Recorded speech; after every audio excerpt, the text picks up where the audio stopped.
नमस्कार। ये आकाशवाणी शिमला है। अब आप राजकुमारी चंदेल से प्रादेशिक समाचार सुनिए। आज के मुख्य समाचार।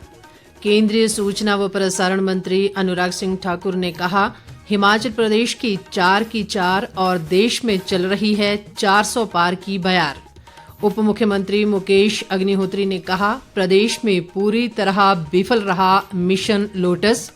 प्रदेश में स्वतंत्र व निष्पक्ष लोकसभा चुनाव के लिए निर्वाचन विभाग की तैयारियां जारी। और प्रदेश के जनजातीय क्षेत्रों में दूसरे दिन भी बर्फबारी। 13 और 14 अप्रैल को राज्य के 4 जिलों में भारी वर्षा का ऑरेंज अलर्ट। अब समाचार विस्तार से। वरिष्ठ भाजपा नेता और केंद्रीय सूचना व प्रसारण व खेल मंत्री अनुराग सिंह ठाकुर ने दावा किया है कि लोकसभा चुनाव में हिमाचल में 4 की 4 और देश में 400 पार की बयार चल रही है।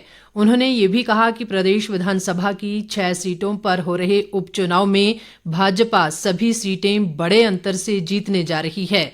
अनुराग ठाकुर ने आज हमीरपुर के गांधी चौक पर आयोजित पार्टी की एक रैली को संबोधित करते हुए कहा कि भाजपा भले ही विधानसभा चुनाव में सरकार नहीं बना पाई, लेकिन उसे 15 महीनों में ही राज्य में सरकार बदलने का अवसर मिलने जा रहा है।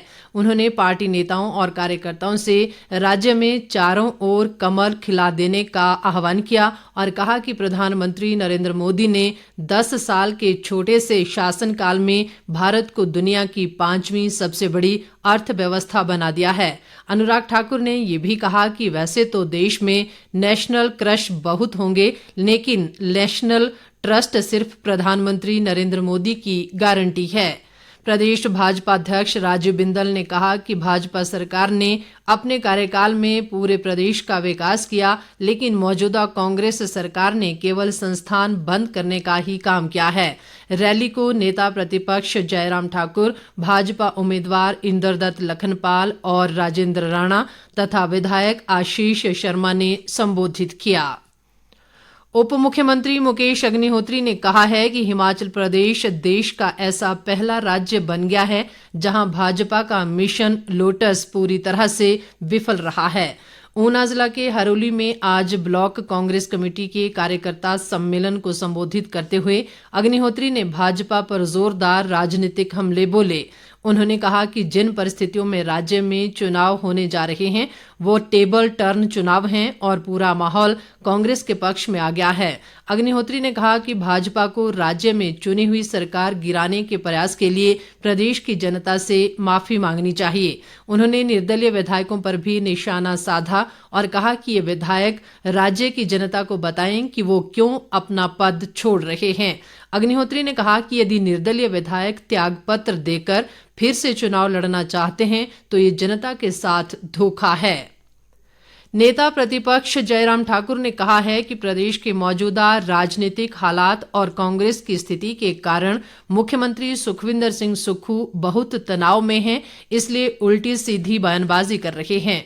उन्होंने मुख्यमंत्री द्वारा भाजपा प्रत्याशी के खिलाफ हिंसा के लिए उकसाने को दुर्भाग्यपूर्ण करार दिया और कहा कि ये हिमाचल की संस्कृति के खिलाफ है।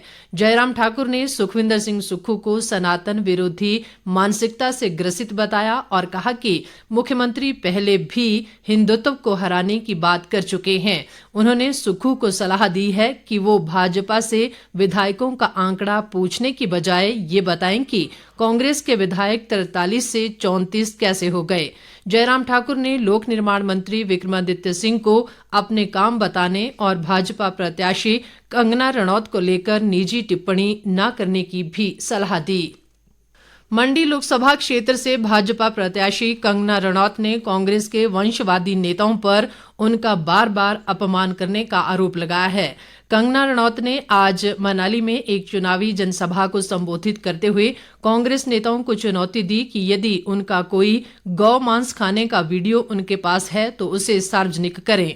कंगना ने कहा कि उन्होंने फिल्म जगत में अपनी जगह खुद बनाई है, जो कांग्रेस को रास नहीं आ रही है। उन्होंने कहा कि प्रधानमंत्री नरेंद्र मोदी ने महिलाओं के उत्थान के लिए बहुत काम किया है, इसलिए आज देश की महिलाएं सुरक्षित हैं और नरेंद्र मोदी के साथ हैं। उन्होंने कहा कि कांग्रेस अतीत की बात है और लोग उसके झांसे में ना आएं। कंगना रनौत ने जनता के भरपूर समर्थन और अपनी जीत का दावा भी किया। प्रदेश कांग्रेस अध्यक्ष प्रतिभा सिंह ने कहा है कि राज्य में 1 जून को होने वाले 4 लोकसभा और 6 विधानसभा उपचुनाव प्रदेश की भावी राजनीति की दिशा और दशा तय करेंगे। उन्होंने पार्टी कार्यकर्ताओं से एकजुट होकर चुनाव मैदान में उतरने का आह्वान किया, ताकि इन चुनावों में कांग्रेस की जीत सुनिश्चित की जा सके। प्रतिभा सिंह ने आज शिमला में एक बयान में कहा कि प्रदेश में कांग्रेस सरकार पूरी तरह स्थिर है। उन्होंने दावा किया कि पार्टी राज्य की 4 लोकसभा और 6 विधानसभा सीटों के उपचुनाव में जीत दर्ज करेगी और अपना 5 साल का कार्यकाल पूरा करेगी। कांग्रेस अध्यक्ष ने कहा कि सरकार ने अपनी 5 गारंटियां अभी तक पूरी कर दी हैं। उन्होंने कहा कि अन्य गारंटियों को भी सरकार शेष कार्यकाल में पूरा करेगी।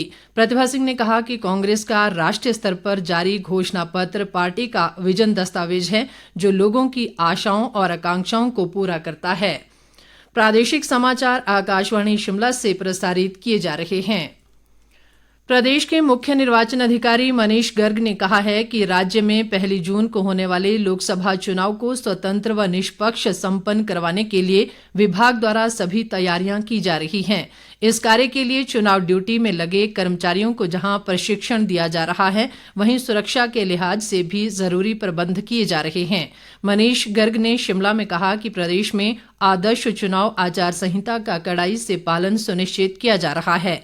उन्होंने कहा कि आचार संहिता के उल्लंघन की शिकायतों को विभाग प्राथमिकता के आधार पर निपटा रहा है। उन्होंने कहा कि विभाग को सी विजिल ऐप और जिला निर्वाचन अधिकारियों के माध्यम से भी शिकायतें मिल रही हैं।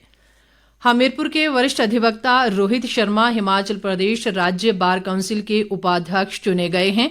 15 सदस्यीय राज्य बार काउंसिल प्रदेश में नए अधिवक्ताओं को लाइसेंस और विधि संस्थानों को संबद्धता प्रदान करती है।